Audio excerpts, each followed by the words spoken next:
Quero que você pegue sua Bíblia, por favor. Abra no livro de 2 Crônicas, capítulo 20. 2 Crônicas, capítulo 20. Deixa eu ver que versão eu vou ler aqui.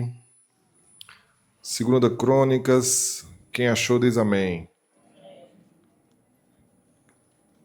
2 Crônicas, capítulo 20.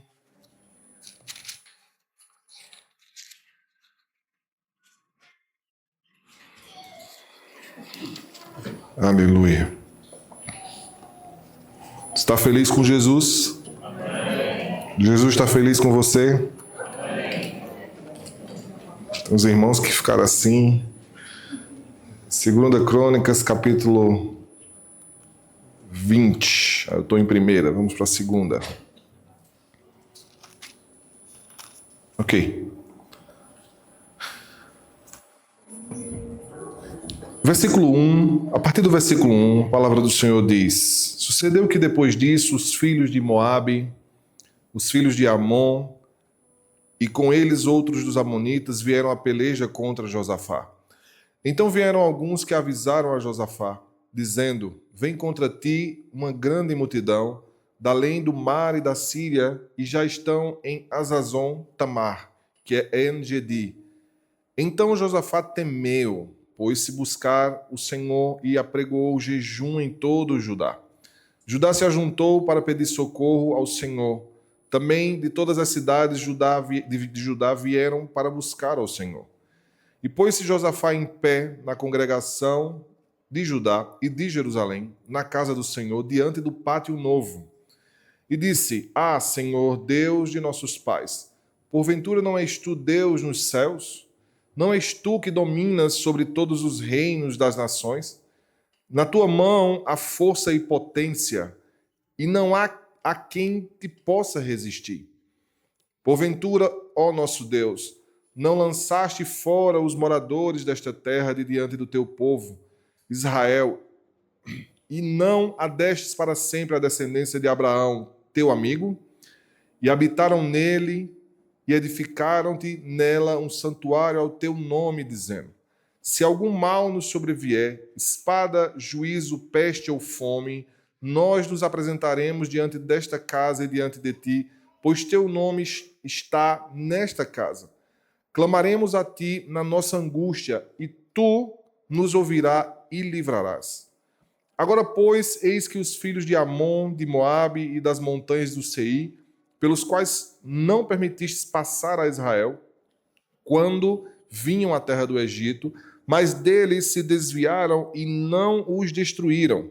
Eis que nos dão o pago, vindo para lançar-nos fora da tua herança, que nos fizeste herdar.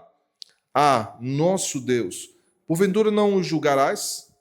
Porque em nós não há força perante esta grande multidão, que vem contra nós e não sabemos o que faremos.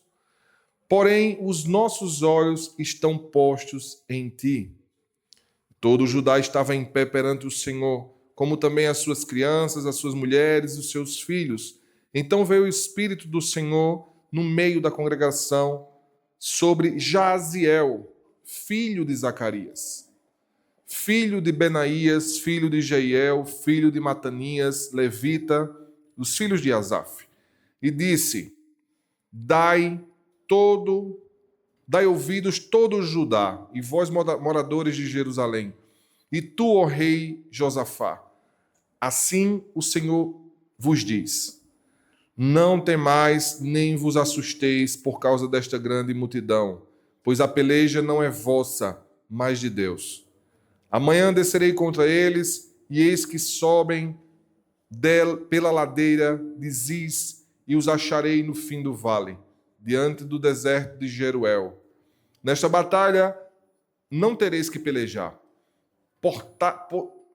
Postai-vos, ficai parados, e vede a salvação do Senhor para convosco. Ó Judá e Jerusalém, não temais, nem vos assusteis. Amanhã saí-lhes ao encontro, porque o Senhor será convosco. Amém? Diga aleluia. O tema dessa mensagem eu já tenho preparado há um tempo, mas foram inúmeras intercorrências que aconteceram que não me permitiu trazer aqui. E como a igreja já me conhece um pouco, eu costumo ministrar aquilo que eu estou vivendo, né? Ou aquilo que vivi de experiência com o Senhor, com a nossa vida, com a nossa família, com a igreja. E Deus sempre me traz fundamentos bíblicos, associações com aquilo que é a palavra de Deus e aquela experiência que parte do nosso coração. E o tema dessa mensagem, Deus pediu para eu escrever ela assim: quando os olhos ficam, a guerra muda. Quando os olhos ficam, diga comigo, quando os olhos ficam, a guerra muda. E por falar em guerra, estamos vivendo muitas guerras no mundo, né? Muitas incertezas e toda essa questão no Oriente, aquilo que está acontecendo, e a gente às vezes vê notícias e o coração às vezes fica apertado, como será o futuro, apesar de estarmos em África, mas querendo ou não, vai atingir, já é uma guerra que atinge de diversas formas, não somente com mísseis, mas de diversas outras formas, todo o planeta Terra. E no meio de tanta guerra, de tanta crise, o Senhor disse: quando os olhos ficam em mim, a guerra muda. E ao olhar para esse texto da palavra, das Sagradas Escrituras, no versículo 12 é o que me chama mais atenção. Nós lemos que a oração do rei Josafá diante de não era um problema apenas, era simplesmente um caos que viria sobre Judá. Ele faz uma oração e diz a Deus com muita verdade, com muita sinceridade, com muita coragem, ele diz a Deus: Senhor, não sabemos o que fazer. Não sabemos o que fazer, porém, os nossos olhos estão em ti. Essa oração de Josafá mudou a guerra, mudou o resultado final de um problema, de uma ameaça que vinha sobre a nação, de algo apocalíptico, algo que ia trazer uma destruição em massa, porque o exército dos amonitas, né, de Moabe, eram inumerosos, como a palavra do Senhor diz, era uma multidão incontável que vinha para destruir.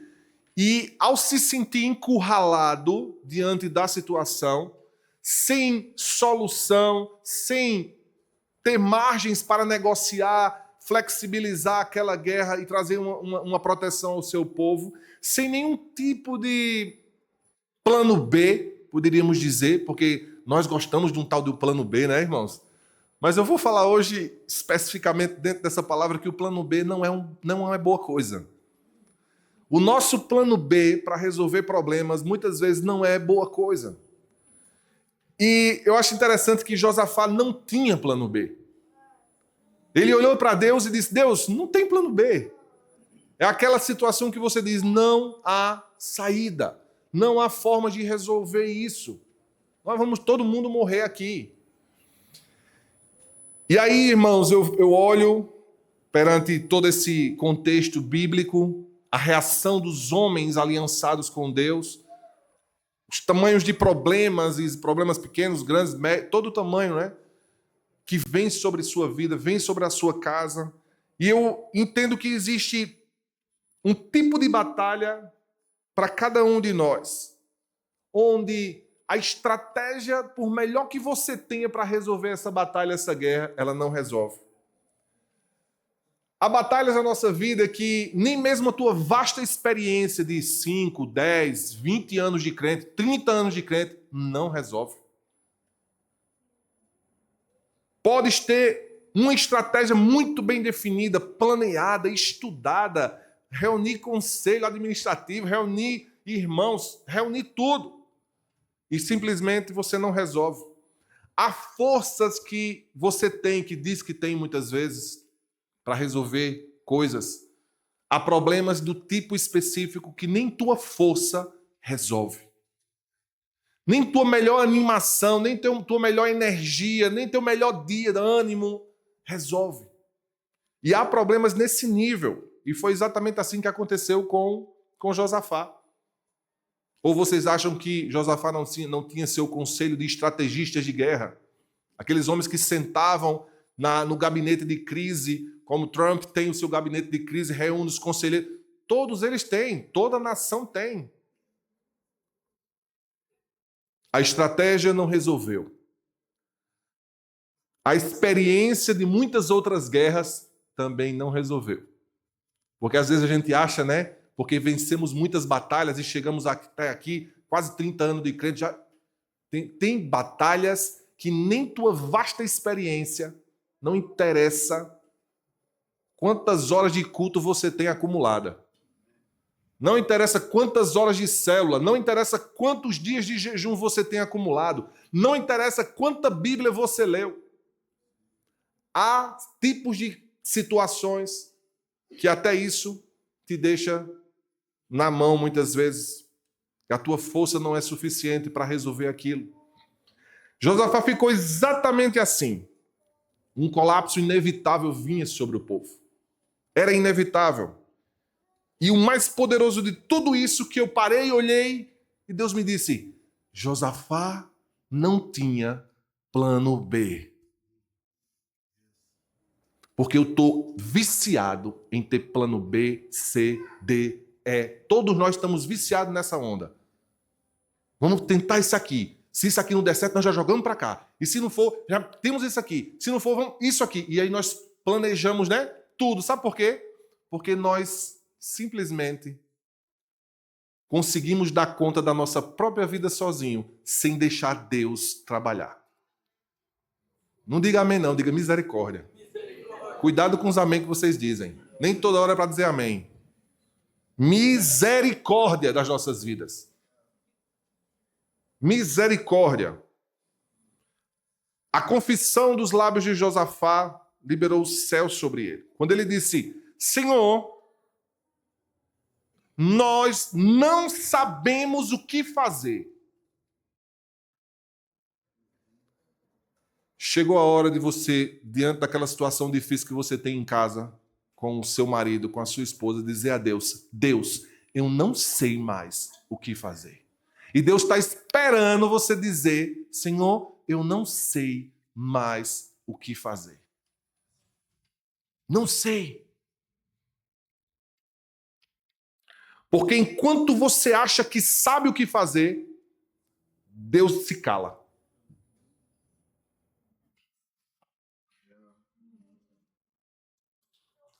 Toda vez que você tem a estratégia certa e você diz no seu coração, eu sei como resolver isso. Deus se recolhe. Deus se recolhe. Quando você admite, ou aliás, quando você admite que não sabe, Deus começa a falar. Amém? Quando você diz, Senhor, eu não sei como resolver isso.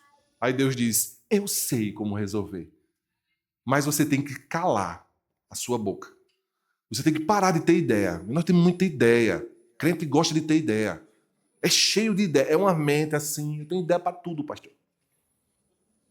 Enquanto você estiver cheio de ideias, as ideias de Deus não descarregam, não descem.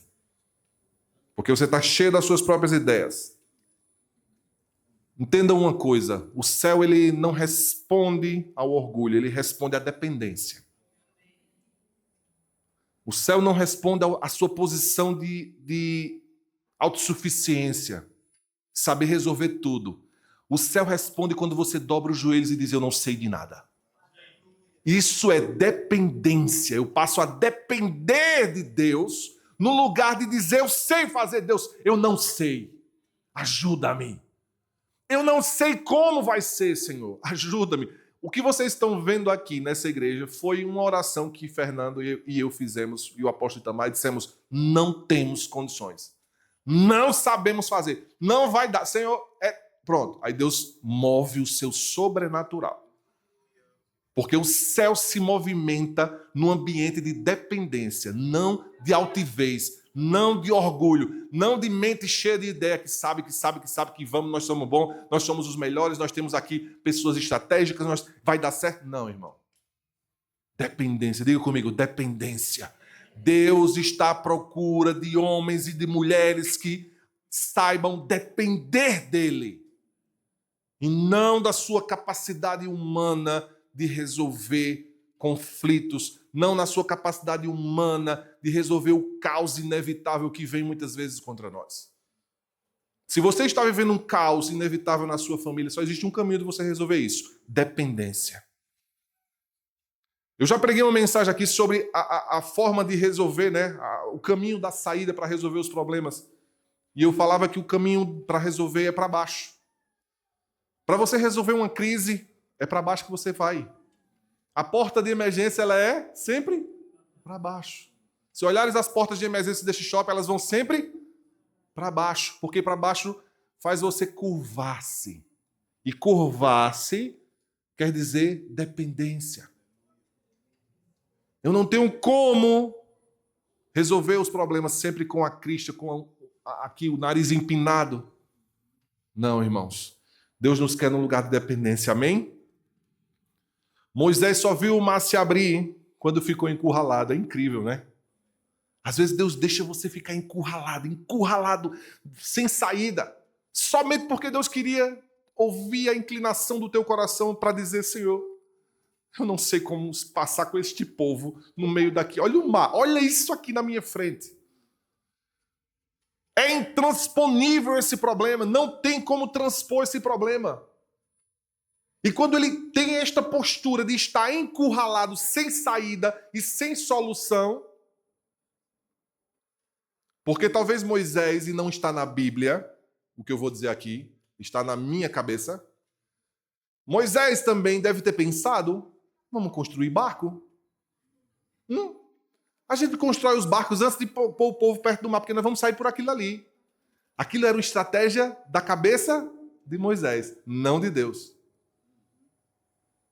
Mas quando ele chega no mar e ele vê que não tem saída, está encurralado, e eu não sei se você já chegou muitas vezes numa situação assim, porque eu já cheguei em várias. Inclusive essa semana eu estive diante de duas, onde eu olhei e disse: aqui não tem como eu passar.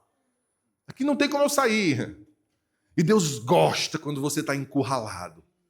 Porque Ele conseguiu arrancar todo o seu orgulho, todas as suas dependências de coisas, de pessoas, de negócios, de dinheiro. Ele tirou tudo. Você ficou sozinho. E agora é você e o mar, Moisés. Ou abre, ou abre. E agora não é mais o Moisés que vai fazer o mar abrir. É o próprio Deus. Amém? É o próprio Deus. Davi só venceu Golias quando rejeitou a armadura de Saul. Se Davi inventa de ir para aquela guerra com a armadura que lhe puseram, aquela funda era capaz dele rodar e bater na cabeça dele, ele cai duro. Ele mesmo roda, vem aqui na cabeça, na testa dele. Porque aquilo representava poder. Aquilo representava um poder humano. Uma autoridade humana. Mas ele vai de forma tão simples na dependência de Deus. E o milagre aconteceu. Josafá só viu o milagre acontecendo quando ele perdeu o controle.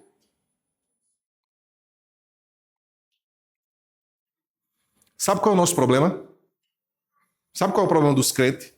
Aqueles que dizem filho de Deus? É que eles não soltam o controle do game. Você está o tempo todo para frente, para trás. Pula essa fase. Volta. Deus queria ter o controle da sua vida, mas você não entrega. Você às vezes ora: Senhor, eu te entrego a minha vida. Mentira! Para de hipocrisia. Você não está entregando sua vida ao controle de Deus, quando Deus não pode nem falar, quando Deus não pode nem te direcionar, quando Deus não pode agir na tua vida. E você impõe as regras e diz: vai ser assim, eu não quero mais isso, eu não quero mais aquilo. Quando Deus diz: você deveria querer. Há coisas que você está tirando da sua vida que Deus queria que tivesse lá, e você foi e tirou. Como há coisas que Deus queria que você tirasse, você deixou. Que nível de dependência de Deus é essa da nossa vida, onde eu determino quem fica na minha vida e quem sai? Ah, não, eu sou muito, pastor, seletista nas minhas amizades. Eu não me misturo com toda a gente. Tem irmão que fala assim para mim. Eu sou assim, eu não ando com qualquer um. Fim de papo. Na minha casa, pastor? Não. Só visita a minha casa pessoas que eu realmente, né?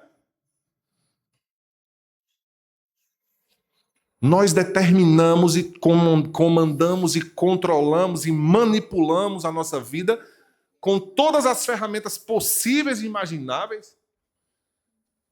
E Deus nessa história? Deus queria que você fizesse amizade com o seu vizinho e você diz, esse povo que mora aqui perto de mim, ninguém presta. Jamais eu falo com essas pessoas. Você controla a sua vida, mas fica como um hipócrita, orando, Senhor, a minha vida é tua, toma a minha vida em tuas mãos. Mas as nossas atitudes não são de pessoas que têm uma vida nas mãos do Senhor. Deus permite situações sem saída. Sabe para quê? Sabe por que Deus permite situações sem saída? Eu estou falando porque eu tive nelas várias vezes na minha vida. Para produzir pessoas sem orgulho. É só para isso. É muita independência de Deus. É muito filho que não tem nada, se achando que tem tudo, em um nível de independência de Deus, de viver uma vida simplesmente assim, à toa, uma vida um dia após o outro. Deus mesmo é só quando eu estou na igreja. Olhe lá. Porque quando estamos aqui, muitas vezes, temos uma oportunidade diante de uma unção, de uma presença de Deus, diante do mover do Espírito Santo, temos uma oportunidade de mergulhar na presença dele. Nem isso fazemos, porque o orgulho não permite, a autossuficiência não permite que eu me lance na dependência. Não permite. Você não consegue depor suas armas e dizer, Senhor, eu estou aqui, despido na tua presença. Eu preciso do Senhor mais do que tudo. Muitas vezes paramos no orgulho do nosso coração. E se tem uma coisa que todo crente precisa se arrepender todos os dias, e nós deveríamos fazer essa oração todos os dias assim que amanhece, Senhor, me perdoa. Me perdoa pelo orgulho, pela altivez. Me perdoa por me achar demais, sabe? Deus está com uma agulha santa para estourar essa bolha. Sabe, essa bolha da altivez, do peito inchado, do nariz empinado. Pessoas que não oram mais, pessoas que, sabe, simplesmente fecham o coração.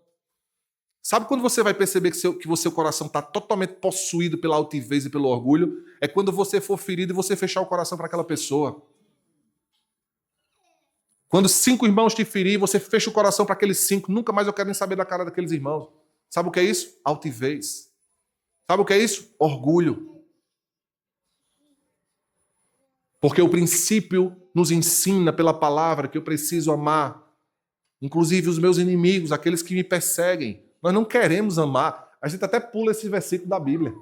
Quando lê, até diz, não, isso aqui é só para Jesus. Isso aqui é mesmo só para Jesus no nível dele. Para mim, não. Eu sou humano. E ainda justifica com a ignorância de dizer, eu sou humano. Isso aqui deixa para o pastor Eugênio. Quando, na verdade, o Senhor quer que pratiquemos tudo isso. Amém?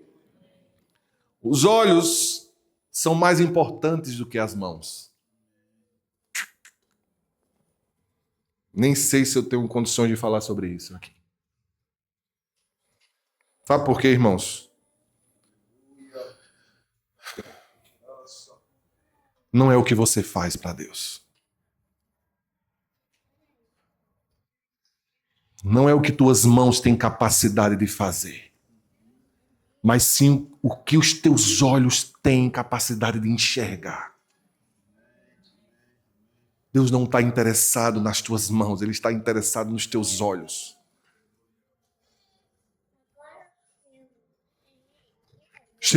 Josafá disse: Senhor, nós não sabemos o que fazer. E ele fala: os nossos olhos estão em ti. Ali ele destravou a chave mestra do mundo. Se existe uma chave mestra no mundo para a gente destravar, foi essa. Não sei como fazer, mas os meus olhos estão em ti. Só isso, não tenho mais nada. Só os meus olhos, não é o que eu sei fazer, é os meus olhos estão no Senhor. E quando ele diz isso, o céu se move em direção a ajudar. Ele movimenta o sobrenatural em direção àquele povo. E Deus se mostra tão poderoso, tão majestoso, tão grande, que diz: eu só quero uma coisa de vocês, fiquem parados. Para! Não faz nada. Desçam até o vale e fica todo mundo parado. Isso é estratégia de guerra? Só fica parado. Diga, parar é guerrear. Porque quando você para, Deus entra em operação. Mas o parar...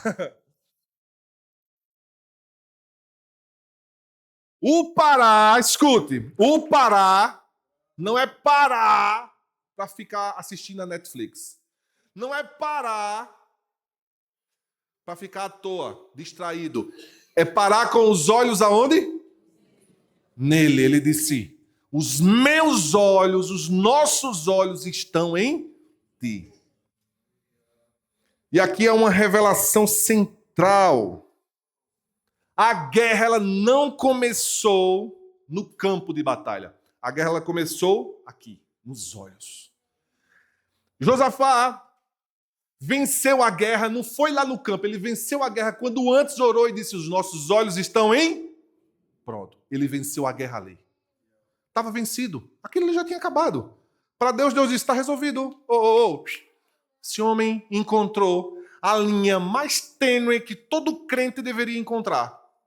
Ficamos a bater cabeça de um lado para o outro e chora. E depois diz: pastor, tem demônio. Pastor, vem, faz libertação. Pastor, isso e aquilo. Meu irmão, às vezes nem o diabo está ali. É só mesmo distração. É só orgulho. É só independência de Deus. É só isso. Queremos colocar e justificar os nossos caos, porque estamos dentro de caos e não conseguimos sair deles. E não vemos saída. E justificamos: é a mãe, é o pai, é o pastor, é a situação do país, é isso, é aquilo. Quando, na verdade, Deus queria só que você olhasse para Ele. Meu irmão, em nome de Jesus. Existem 3 tipos de visão em meio a uma crise. Quem aqui... Agora só levanta a mão quem tiver coragem. Quem aqui já viveu uma crise na vida? Quem aqui está em meio de uma crise? Não tem vergonha não, levanta a mão. Pastor, eu estou no meio de uma crise. Jesus amado. De gente aqui. Crise para todo lado nessa igreja, pastor Fernando. Diga aleluia. Só existem 3 tipos de visão no meio da crise. Aqueles que olham para o problema e ficam em pânico. Porque se você olhar para o problema, vai gerar pânico automaticamente.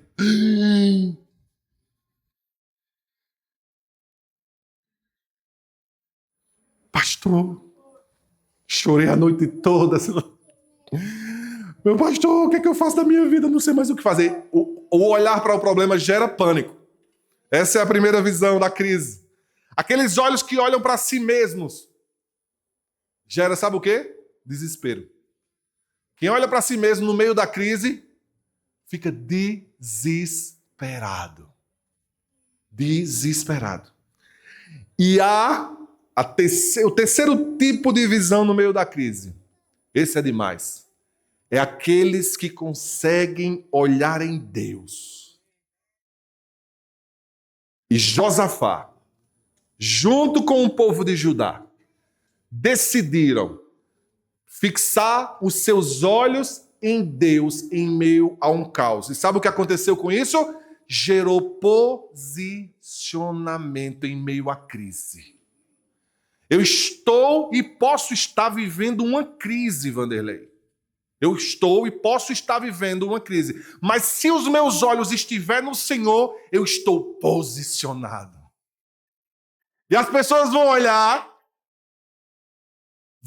para você, vão olhar para a tua situação e vão encontrar em você um general de guerra posicionado. Eu sei ao Deus a quem tenho crido, em quem eu sirvo com todas as minhas forças. Este caos vem sobre mim. Pode vir, venha, pode vir. A crise está instaurada, está difícil, não tem solução, mas os meus olhos estão em ti, Senhor. Aquele povo entendeu para onde tinham que olhar. Escute bem, o milagre não começa quando Deus age em uma determinada situação. Em uma determinada crise que você está vivendo, o milagre não começa quando Deus age. O milagre começa quando você decide para onde vai olhar.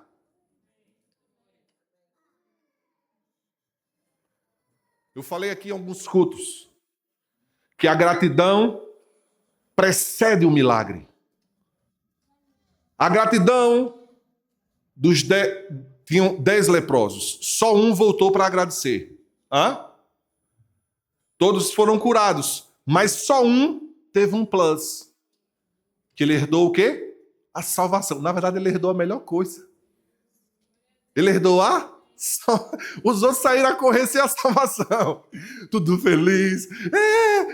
Vocês vão para o inferno curados. Você vai para o inferno com a sua cura. Isso é muito grave. Só o 10º voltou Jesus. Se quedou a quem?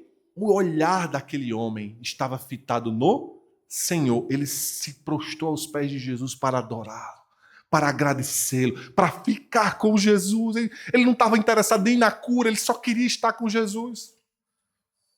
E por causa disso, Jesus disse: a tua fé,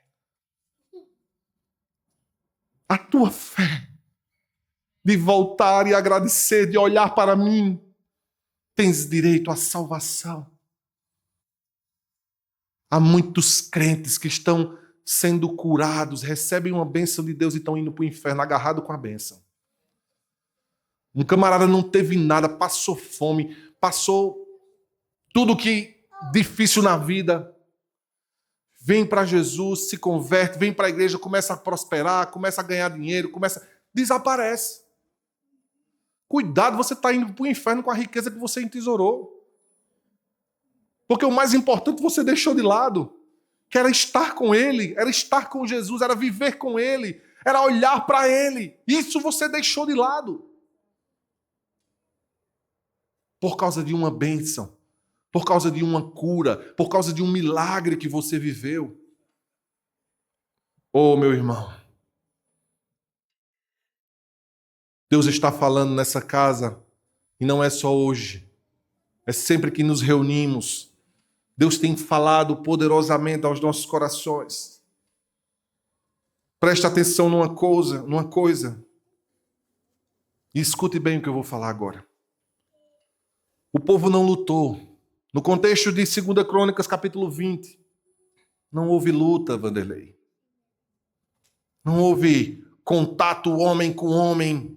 Não houve, pastor Eugênio. Não houve. O povo não correu.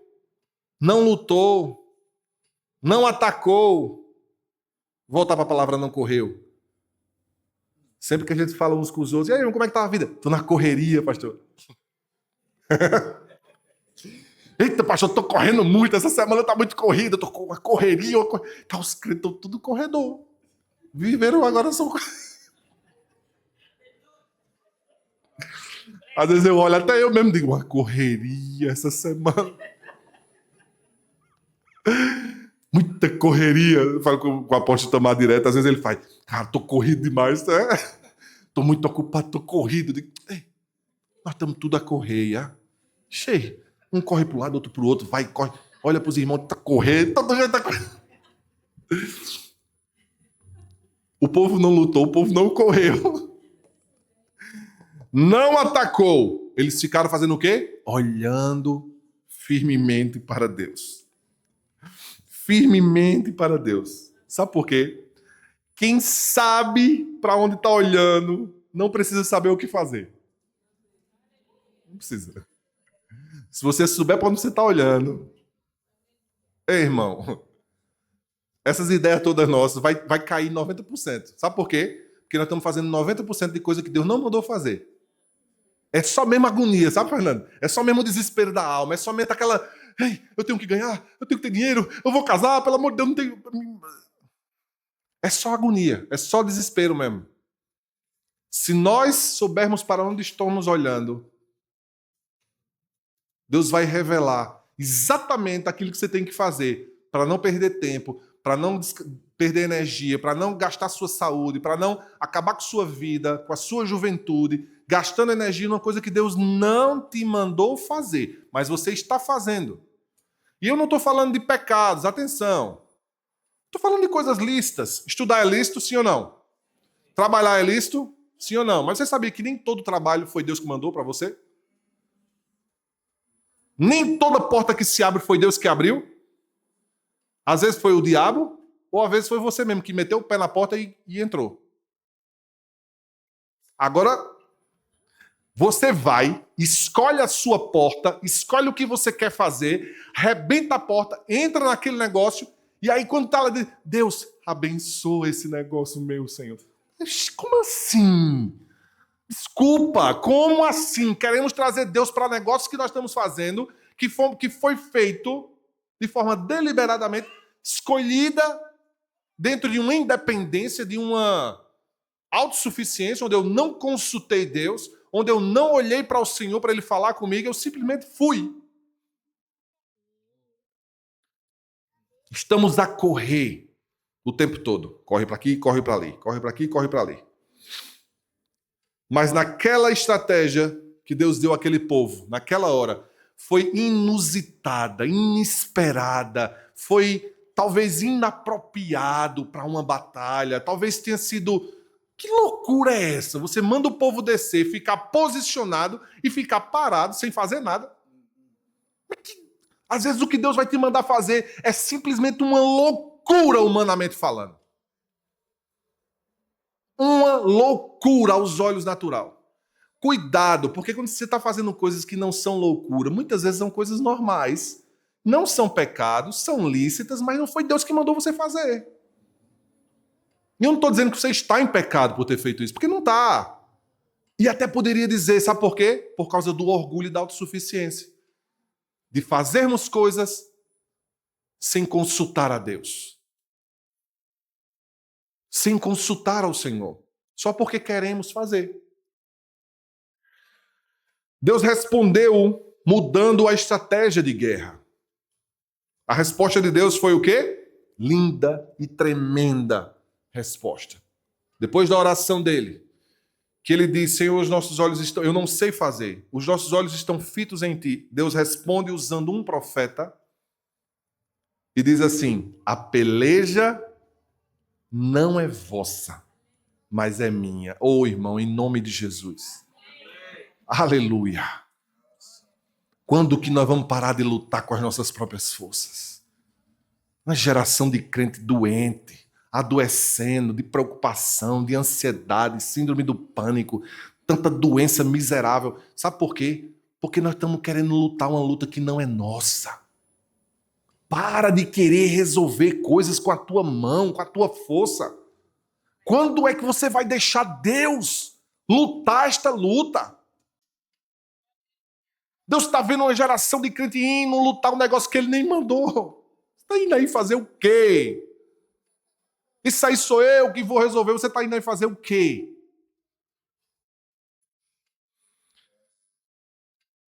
Ele faz algo totalmente fora do normal, coloca cantores na frente do exército. Como é que você vai colocar cantores na frente do exército?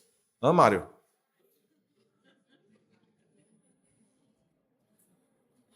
Talvez Deus te dê uma estratégia totalmente incomum, diferente. Deus não estava procurando soldados ali naquela guerra. Sabe o que ele estava procurando? Alinhamento espiritual. Quando o teu coração estiver alinhado espiritualmente falando com Deus, em humildade, em dependência, olhando para Ele, Deus não precisa mais de um soldado. Esqueça isso. Seu nível de guerra muda. Porque o que você vai fazer é ficar parado, olhando para Jesus e deixa que Ele trava a sua guerra. É Ele quem vai à tua frente, resolvendo os problemas. A gente é tão assim, todo tipo de coisa que acontece a gente quer dar solução. Vou já lá resolver, Edmir. Vou lá, eu tenho que ir para resolver. Às vezes você não tem que ir. Você já experimentou dizer, Espírito Santo, vai ali na minha frente. Ministra o coração daquela pessoa antes de eu chegar. Fala com ela, quebranta o coração dela. Já vai lá na frente, na minha frente, vai fazendo o trabalho que eu não tenho condições de fazer. Toca, liberta, Senhor. Vai lá antes de eu ir. Sabe o que isso mostra? Dependência. Isto mostra dependência. Sempre que eu vou pregar, sabe qual é a minha oração? Essa oração é há quase 30 anos que eu faço sempre. Eu vou pregar em qualquer lugar. Espírito Santo, eu não sei pregar. Eu não sei fazer isso. Mas eu te peço, vai na minha frente, ministra, liberta. Fala, o povo é teu, a igreja é tua, as pessoas que estão ouvindo é tua, não tem nada a ver, não é nada comigo, é contigo mesmo. É o teu povo. Sabe por quê, irmãos? Porque eu não estou afim de ficar lutando lutas que não é minha. Ah, pastor, vai pregar num presídio, ali só tem demoniado, ali só tem... Cuidado, uma vez eu abri uma célula dentro do presídio. Aqui chama detenção, né? Comarca. Abri uma célula na comarca. Meu pai foi diretor de um chamava Lar do Garoto. Lar do Garoto é onde ficavam os adolescentes jovens, no início da vida, todos aqueles que eram delinquentes, mas que eram adolescentes, né? Mas adolescente menor de 18, tinha uns cabas grandes lá. E eu fui abrir uma célula lá. Eu e um amigo meu, Rodrigo, o nome dele, nós abrimos essa célula juntos lá. Meu irmão, quando eu cheguei no ambiente, assim, né? Só de chegar já é uma atmosfera espiritualmente muito pesada, muito carregada. E naquela hora eu fiquei pensando, Senhor, se esses moços aqui nos pegar, né? Sei lá, fazer qualquer coisa. E eu comecei a orar, foi ali onde eu comecei a orar. Eu disse, Deus, vai na frente, Espírito Santo, age, liberta, tira esses demônios daqui. Senhor, vai à frente, eu só sou semeador, só vim aqui semear. E ficamos lá com a célula por 2 anos, pastor Eugênio. Ganhamos muitos jovens para Jesus. Muitos jovens para Jesus ali. Muitos. E tem um rapaz chamado Isaac. Eu ia até trazer uma foto dele hoje para vocês verem. Uma foto não, um vídeo, porque tem que mostrar o vídeo. Ele era usuário de droga, traficante, cometeu homicídios, roubos, muita coisa pesada. E era um jovem quando eu conheci ele na detenção, ele tinha 16 anos. E falamos de Jesus para ele, ele se converteu. Foi uma das conversões mais lindas ali dentro da cadeia. Mas era um rapaz que já tinha matado pessoas, já tinha feito um histórico muito difícil. E ele ficou... A célula se fechou porque meu pai saiu como diretor e entrou um diretor novo. E o diretor novo não aceitava esse tipo de atividade dentro da casa de detenção. Tivemos que fechar o trabalho lá. Fomos mesmo expulsos. Mas ficamos num período de 2 anos, né? E o que acontece é que esse moço depois chegou à maioridade, foi para um presídio maior, porque ele não podia ficar mais com aquele, e cumpriu a sua pena toda e eu perdi o contato com ele. Perdi 100% o contato. E depois que eu estava aqui em Angola, eu vi vídeos, eu encontrei ele na internet. E vocês não vão acreditar. Ele estava pregando em uma Assembleia de Deus. E hoje ele é um pastor. Pastor da Assembleia de Deus. Quando eu olhei para aquilo, eu disse, meu Deus, uau. Olha Isaac, olha esse rapaz como é que tá. E vocês não têm noção a ousadia daquele homem pregando. Às vezes eu fico entrando no Instagram dele só para olhar os vídeos dele. E eu fico olhando e as lágrimas descem assim. Como pode, Senhor? Que transformação. Aleluia, amém. Há guerras que não são nossas. Deixa Deus te usar. A espada, ela pode vencer homens. Escrevi isso aqui. A espada, a força da mão, da inteligência, da sua capacidade pessoal de fazer as coisas, porque você estudou, você se formou, se preparou para o que tem hoje nas mãos. Essa espada que você tem, ela pode vencer homens, mas a adoração, ela move o invisível. O fitar os olhos em Deus vai mover o invisível. Amém, amados? O maior erro nosso é querer agir antes de olhar.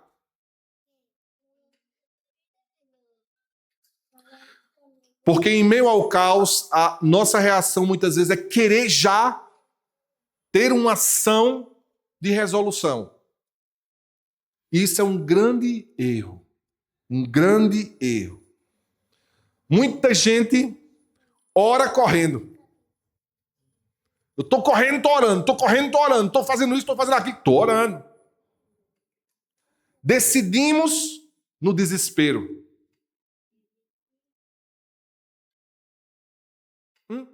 Essa é a coisa mais comum. Tomar decisões dentro da situação de desespero. Você está ali. Há pessoas que vivem aqui, mas por causa de situações difíceis que estão a passar, por causa de um desespero, diz: eu vou embora. Às vezes Deus não te chama, não é a tua hora de ir embora. Mas por causa do seu desespero, por estar orando, correndo, você simplesmente toma uma decisão precipitada porque você agiu antes de olhar. Agiu antes de olhar. No meu primeiro ano em Angola, o diabo quis que eu agisse antes de olhar. E se eu tivesse agido antes de olhar, eu já não estava aqui. Ok? Por que muitos jovens entram em relacionamentos errados? Em namoros errados, casamentos frustrados, não dão certo e aquela frustração eterna. Porque eles agem no desespero antes de olhar. Você tinha que olhar para Jesus primeiro, para depois escolher. Nós escolhemos e depois queremos olhar e pedir a ajuda de Jesus pela escolha que fizemos. Só que você escolheu errado. E agora você quer que Deus ajude a tua escolha errada que você fez e quer que Deus corrija o teu problema. Quando, na verdade, Deus não tem nada a ver com isso. Foi você quem fez a sua escolha. Ai, pastor, eu já estou com 35 anos, não tem um homem nessa igreja. Tem, irmão. Tem homens aqui, tem rapazes bons aqui. Só que o problema é que você está olhando para o desespero da sua alma. Você está olhando para o desespero da sociedade, a pressão dos teus pais, a pressão da família. Cadê essa moça que nunca... Aí você entra em desespero e começa a agir. Tenho que agir. Vou à caça. Atira aqui. No Ambo tem rapazes bons, tá vendo? Passagemzinha aí na Macon, no instante chega lá no culto, né?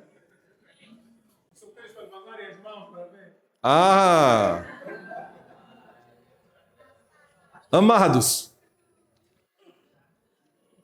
o escolher, decidir no desespero vai te gerar um problema gravíssimo. Se você está diante de uma situação difícil, não faça nada. Pare, olhe para Jesus, fixe os olhos nele, não tenha nenhuma atitude antes de acalmar as suas emoções em Cristo.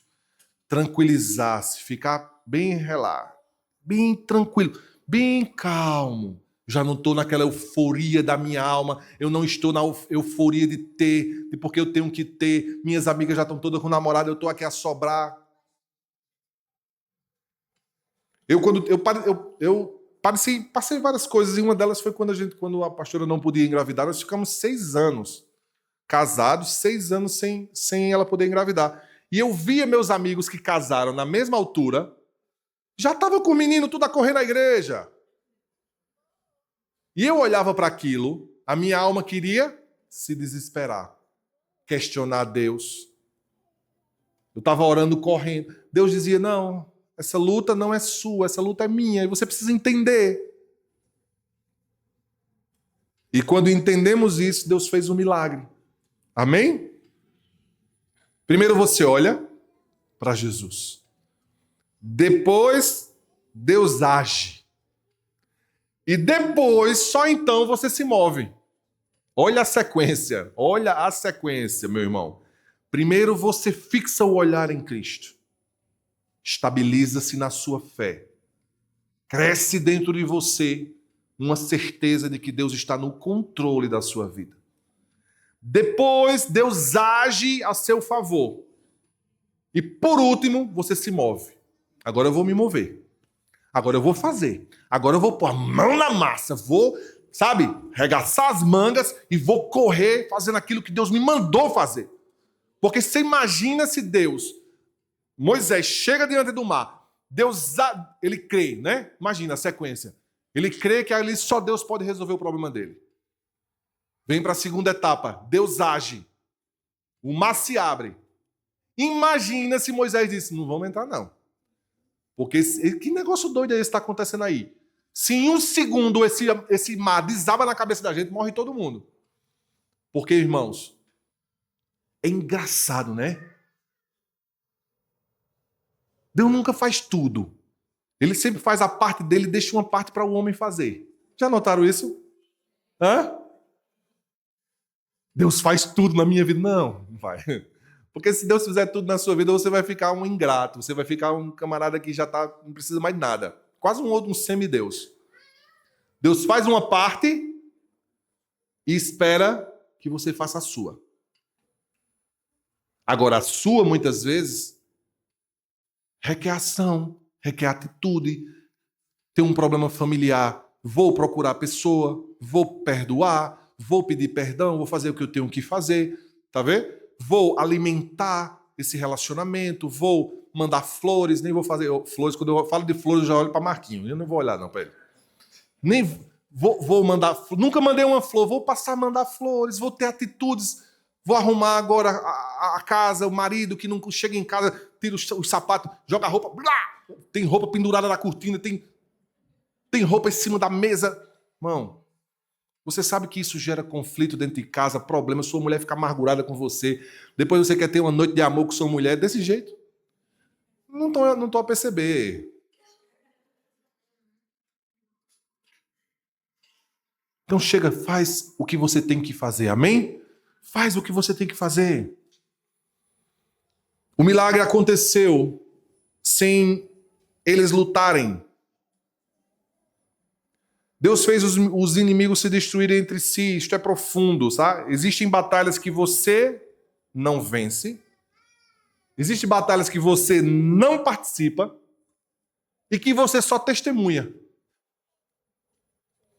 Existem batalhas que você não vence. Você não vai lá resolver. Não vai. E nem tem que ir. Existem aquelas que você vai achar que tem que participar de alguma coisa. Deus diz, eu não quero nem que você participe. Mas a vitória vai ser tão grande que você vai só testemunhar o que Deus fez. Sabe para quê, gente? Sabe por que tem que ser desse jeito? Sabe por que tem que ser esse formato, essa receita de bolo? Porque Deus não quer dividir a glória dele com ninguém. E toda vez que você faz uma coisa extraordinária, seu coração se enche de orgulho e você acha que foi você que fez aquilo.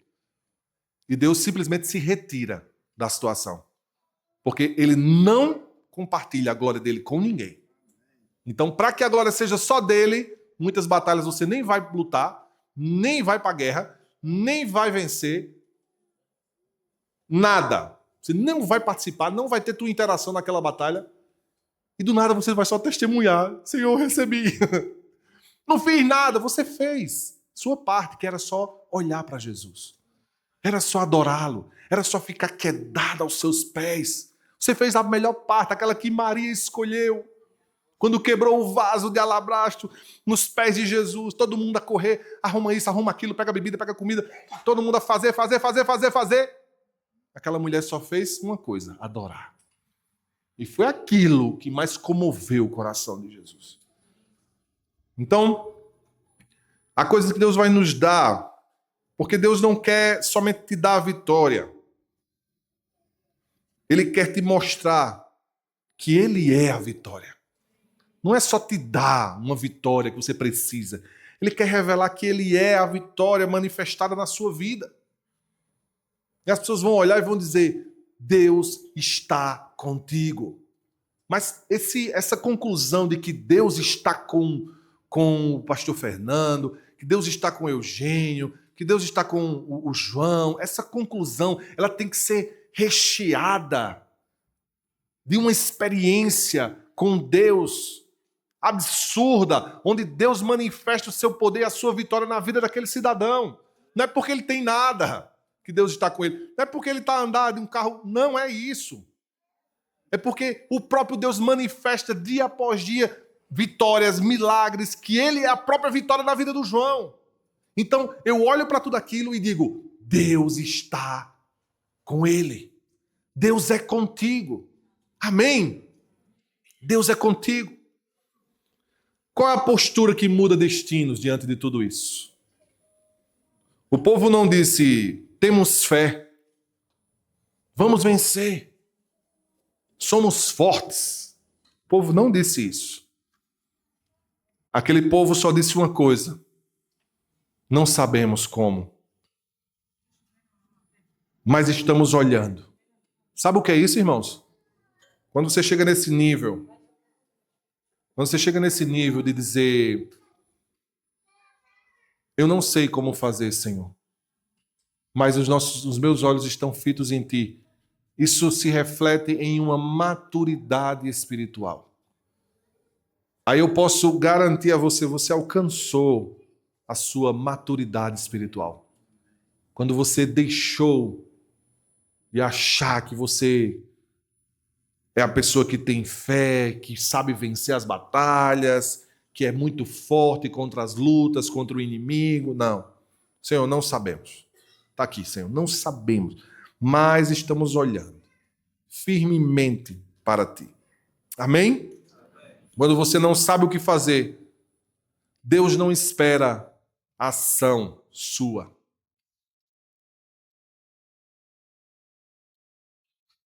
Quando você já não sabe o que fazer, Deus não espera uma ação sua. Deus olha firmemente para onde os teus olhos estão olhando. É isso. A direção do teu olhar. Deus não olha para o que você vai fazer. Ou o que sabe fazer. Diante de um caos. Deus não olha para as tuas mãos. A tua habilidade. Deus não olha diante de um caos.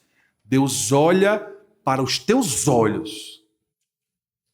Deus olha para onde tu estás olhando, para onde o teu coração está inclinado.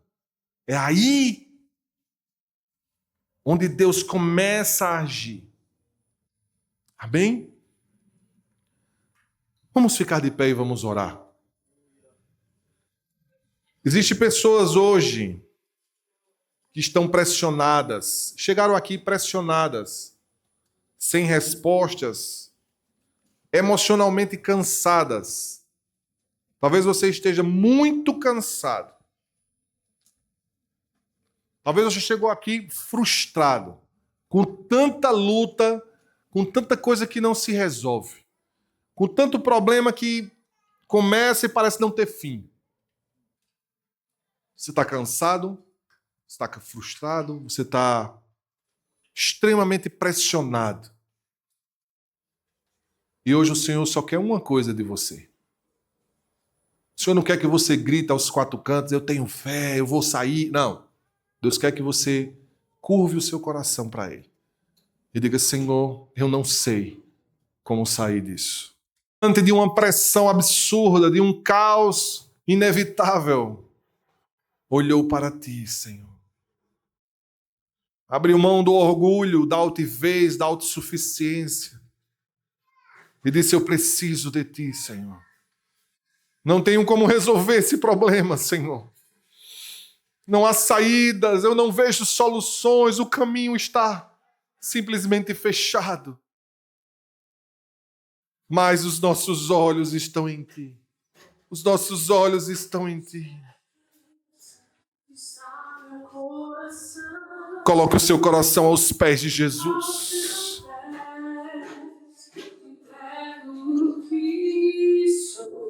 Coloca os teus pés no coração dele.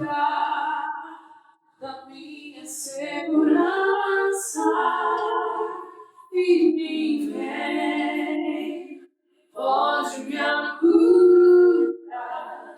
e levar-se. Assombrasse tua presença. E levantar-se. Hoje eu posso te adorar. Não há lugar mais alto. Tão alto, tão alto. Está aos seus pés. Está aos seus pés. Não há lugar tão alto, tão alto. Está aos seus pés. Estar aos teus pés e aqui permanecerei aos teus pés, aos teus pés e aqui permanecerei.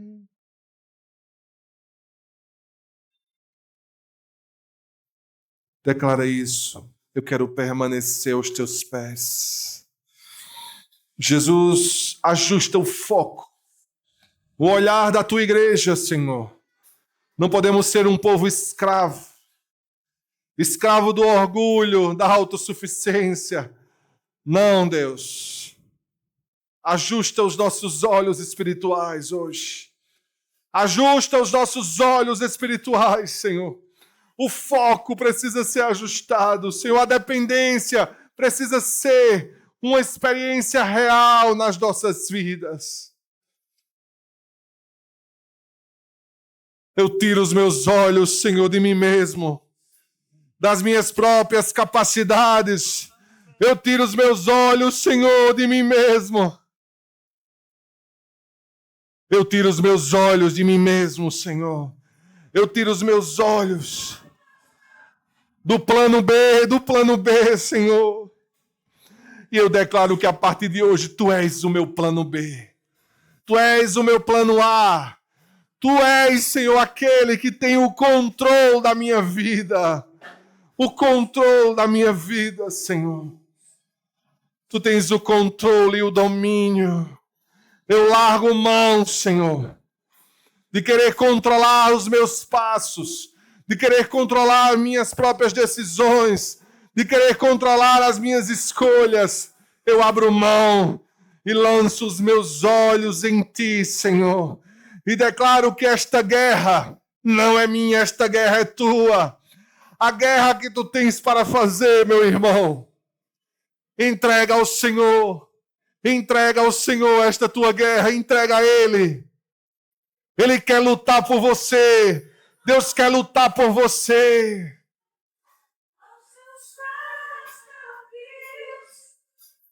Vamos cantar essa canção do início. Não há lugar melhor do que estar olhando para Ti. Oh Deus, estar aos Teus pés.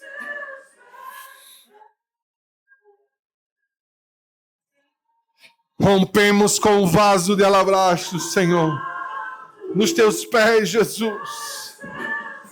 Oh, fixamos o Teu olhar, Senhor, em Ti. E aqui permanecerei prostrado aos Teus pés. aqui permanecerei.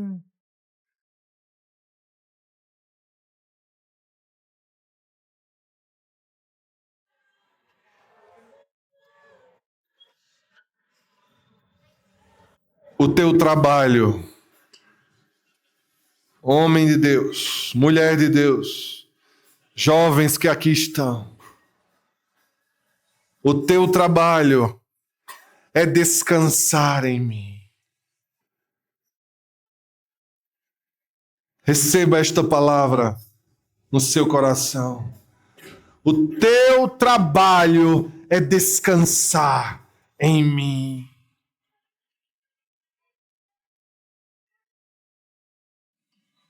Descansa. Descansa no Senhor. Chega de tanta aflição. O Senhor te quer descansando em seus braços.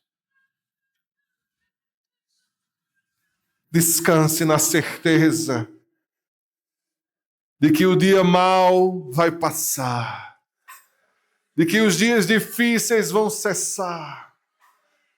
E eu vim aqui para te dizer, nenhum sofrimento é eterno. Nenhuma dificuldade é eterna que você está passando. Vai passar, meu irmão, vai passar. Vai passar. Ele te convida a descansar. Ele te convida a descansar. Descanse no Senhor. Descanse no Senhor. Pai, em nome de Jesus, eu te peço, Senhor,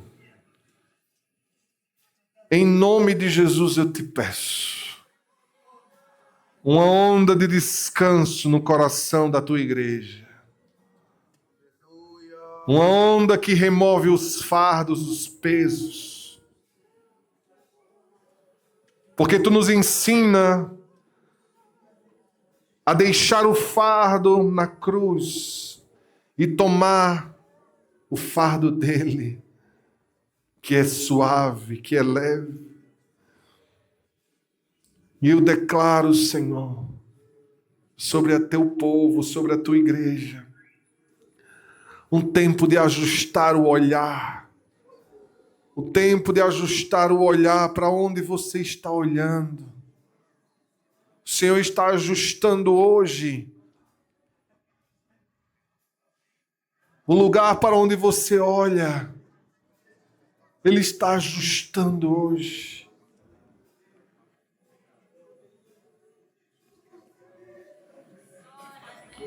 Ajuste o teu olhar para que o sobrenatural aconteça. Para de querer lutar com as tuas próprias forças. Não vais a lugar nenhum assim, estás a se desgastar. Para de olhar para o teu próprio braço, o teu próprio entendimento. Ah, meu irmão, Ele quer te conduzir à vitória. Mas a vitória, ela é somente uma consequência de um posicionamento. O milagre é uma consequência daqueles que se posicionam, daqueles que fixam seus olhares em Cristo. O Senhor quer te levar para tão longe. Os planos dele para a tua vida são perfeitos.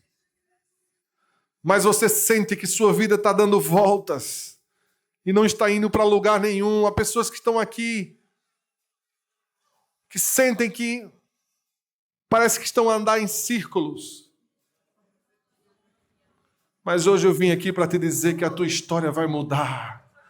A partir de hoje a tua história começa a mudar, meu irmão, minha irmã.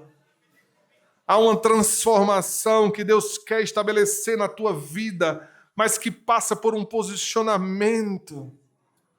Abra mão do orgulho. Abra mão de achar que você é sabida demais, que você é inteligente demais. Abra mão dessa sua inteligência. Abra mão, meu irmão.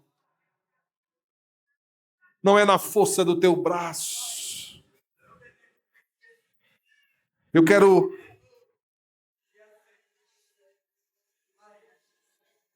pedir que você tome na mão do seu irmão que está do seu lado. Vamos orar uns pelos outros para a gente, antes de irmos para casa. Pega na mão do teu irmão. Ora por ele agora.